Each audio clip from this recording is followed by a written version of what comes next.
I am reading a French novel right now, The End of Eddie, whose author, name I can't remember, Michel Houellebecq, is one of my favorite writers.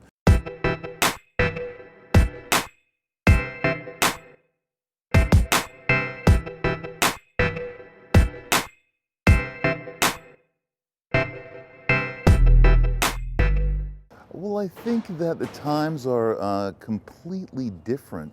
The world of literature is completely different now than it was in 1989, 1990, 1991. American Psycho might have been canceled by its original publisher, but it was quickly published by another publisher. Now, I don't even think it would be published at all because of the problems with triggering.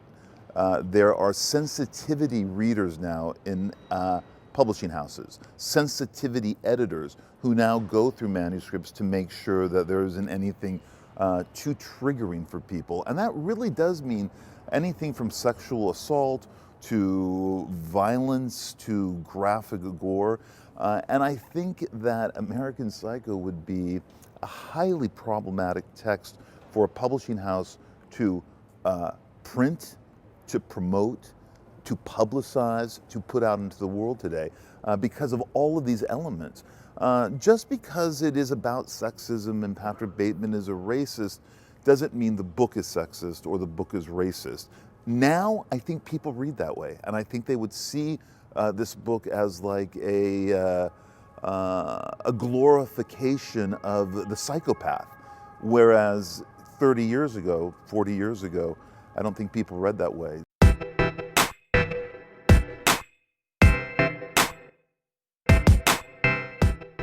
Self-censorship is the worst kind of censorship in many ways. It means that the individual has come around to the groupthink of the moment and has decided, I better shut up. I better not express myself in the way that I desire, because the world, the company, the corporation that I'm a part of says, you can't say those things anymore. You must say the things that we believe in. And I see it a lot in America, especially among comedians who self-censor themselves because they're afraid they'll get into trouble because of their jokes, their humor. And everyone from Judd Apatow to Sarah Silverman are saying, oh no, it's really cool to self-censor.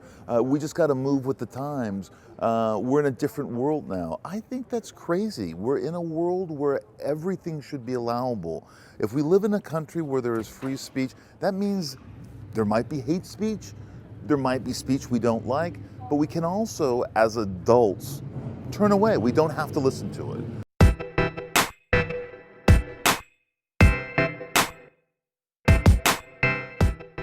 I wrote a little bit about millennials. A little bit, 4 pages in what? I talk about millennials. I live with a millennial. I've been living with a millennial for 10 years, so of course I love them. So this minor criticism of millennials, which is far more minor than the criticism that I've given my own goddamn generation in American Psycho and Lesson Zero. This is nothing, but millennials are so sensitive, they blew it up into something much, much bigger. So this idea that I'm some sort of ogre who hates millennials is ridiculous and completely not true. Yes, sure, I have some criticisms of them. And of course, millennials, I think, have reacted against Gen X. They've reacted against Gen X. I don't think they liked the coldness of Gen X or its nihilism or its negativity or its blankness.